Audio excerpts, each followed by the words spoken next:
So I had some people asking me, why do I think, coming from a good family, with two parents and all that, why do I feel like I got involved in that rebellious lifestyle that I did at such an early age of adolescence, and just speed my way through the traffic of life until I violently crashed and landed in prison. So I think back, and I was trying to pinpoint any turning point. And I remember when I was about 11, my dad was upset and he had been drinking. And I don't remember what caused him to be upset, probably something I had done or whatever. But I remember he was chastising me and I think my brother. I just remember me for sure. He was chastising me. And but he ended up telling me that me and the two siblings right above me, that we weren't planned, we weren't meant to be born. So when he told me that, naturally, any child hearing that from their dad, that's gonna cut them. So that cut me real deep. Right away, it plunged me into low self-esteem. I stayed hidden in low self-esteem for over 10 years. In fact, I didn't overcome low self-esteem until after I was in prison. That's when I outgrew it. But while I was in the process of low self-esteem in my younger years, that led to me being a class clown in school, not having respect for authority. I can remember when I was being a class clown, I can remember specifically, I didn't mind people looking at me, but if they were looking at me, I wanted to be in entertainment mode, because I felt that whatever I was trying to hide within myself, in those phases and shades of low self-esteem, I didn't want people looking at me and to see me, whatever it was that I was trying to hide, to see that me that felt worthless, it felt in the way. I felt,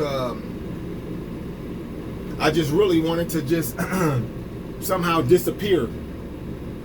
Somehow just disappear somewhere to where I won't be in anyone's way. And I remember those were very, very hard, painful years to live through. And keeping that all inside as a secret, and telling everybody nothing's wrong and smiling and all that type of stuff. And I think that type of there's a word I want to use so basically I was just pacifying myself, really. I was basically just trying to paint a colorful picture that may interest people to look at, rather than show them this painful person. And so, class clown in school, rebelling against authority, joined the gangs when they got up here. Later on, when I'm in better lighting, I'll show you all this dumb brand that I got on my shoulder. I got part of it removed, at least half of it removed, so it don't say anything. But that gang that I joined, that I was a follower, that's the brand that this belongs to, but it no longer says the gang name. So I'll just show you the ugly scar and we'll just leave it at that, because it's not important what gang that I used to claim, because I wasn't really claiming nothing, because I ain't from there. And besides, so anyway, the gang life, and then just out there in the streets, and just I was choosing to be out there in that ruckus, rather than, trying to, choose a course and behave and figure out my way, instead of going down this path, and now here I am, about to be 50, and I just look behind me, and it's just like a whole bunch of wrecked vehicles. It's like like I could just look down the interstate as far as my eyes can see, and it's just cars piled up. And I look back and I caused all that wreckage, you know what I'm saying? And it's almost just like that, you know. I caused all that wreckage, and you know, but hey, once again, when I look back on my life, I don't have a lot of resentment and things like that. You know, I can't go back and change anything, so I just accept who I am today and what got me here. Anyway, I actually love who I am today because, well, hold on, let me back up and just finish that little skit. So, you know, all that gang life, I got out of the gangs, and then the following year, I got shot in the stomach. When I'm in better lighting, I'll show y'all the bullet wound too. But, and you know, just that line of stupidity, joining that gang stuff. When I got shot in the stomach, I remember, I think I told y'all in some videos before, my aim was to try to steal this dude's starter jacket and hat. I didn't get that starter jacket and hat. I ended up getting that bullet. You know, and like I said, I might have told y'all in a previous story that I was so foolish that when he pulled the gun out on me, we were face to face.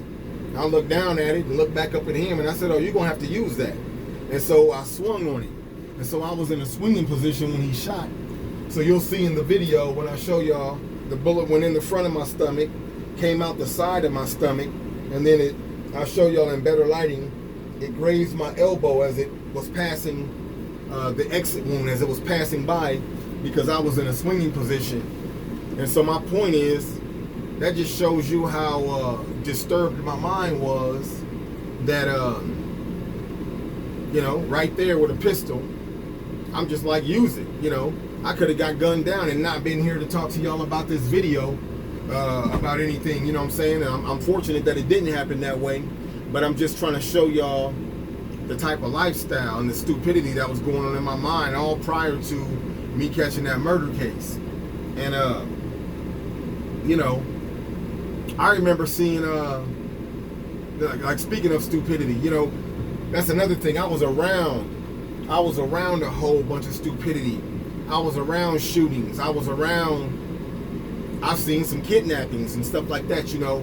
I was around a lot of different things. And now that I look back, I just be asking myself, like, man, why was I even, you know, a part of this and a part of that or whatever. But either way, I remember seeing a dude get killed over $5, you know what I'm saying? And he was a homie of mine, and the dude that killed him was another homie of mine. And over $5, you know, both of them sold drugs in the streets. And both of them had, you know, little money in their pockets and stuff. And the dude that I was with, he was paying for the meal for himself and another guy.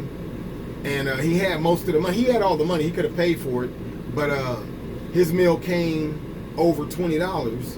And he had a 20. But then the next bill that he had besides the 20, he didn't have any more 20s. His next lowest bill was a 50. So he didn't want to break that 50. So when the other guy walked up right behind him and he recognized him, he asked him, could he borrow, he asked him, could he have, his exact words was, hey, you got $5? So the dude gave him $5. So then he took the $5 and gave it to the cashier and then said, give the change to him. So however much the change was going to be. But, so when the dude that I was with grabbed the bag of chicken and turned to walk away, the dude that he got the $5 from grabs his shirt on his shoulder and says, where's my money at? And, you know, and just that simple misunderstanding, he said, where's my money at? And then the dude turned around, he put the chicken back down and spun around and punched him. And when he punched him, the dude fell between some tables. And then that dude's cousin was with him. So then that dude's cousin, I'm in the background watching. The dude's cousin started walking up with his hands like this, like, oh man, like, man, you know, hit my cousin. But he was walking to assist his cousin. And then another homeboy that was with us, out of his peripheral vision, he seen the dude's hand coming up behind him, and he mistakenly thought that the dude was trying to grab him to do something. So he spun around and he punched him. Well, then the first dude that got punched, he got up, he went to the bathroom, and he pulled out a gun from wherever, and he came out and he had the gun. And then by now, me and the two dudes that I was with, we're leaving the restaurant, and I'm the one in the back. But I kept looking back because I was wondering why he went in the bathroom, and I just felt something. So anyway, when I kept looking back, when he came out of the bathroom, I seen that he was holding a strap.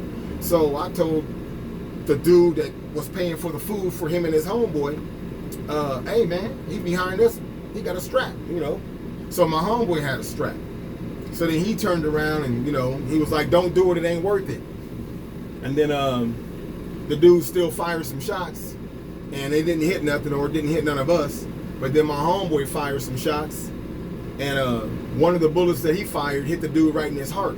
But the dude had on a sweatsuit, so we couldn't tell that he was hit because the sweatsuit was kind of loose, so we didn't see no blood or nothing yet. So he kept coming though. It was weird. He kept coming toward us, walking. So then my homeboy fired some more shots, but those didn't hit him. In fact, one of the stray bullets went back further into the restaurant, and somebody was knelt down up under a table, holding their hands over a table, and one of the bullets went and hit in between their fingers. And so anyway, the dude that got hit in his heart, he drops, and we leave. TJ, over there, there's a piece of rigid with wire reels on it. We gotta drop it into the scrap wire deal. I'll pick it up. Please. 10-4. So anyway, yeah, that turned into a self-defense case, or whatever. But my point is, I was just around a whole bunch of nonsense, and you know, so when you're around that type of stuff, what do they say? Bird of a feather flock together. So I was by no means surprised when I found myself in prison, but I'm very glad that I'm over that low self-esteem. I'm very glad too that I changed my thought processes, and now I aim to just help people. So I try to learn and better myself so that I could be of a benefit to other people. So I'm gonna pick up on that subject when I get back on here, speak about good fruitage that we should have and that we could be trying to develop so that we can help others. So anyway, well, that's kind of the little story that kind of led to, you know, the mind state that I was wearing when I caught the murder case. I'll hop back on here.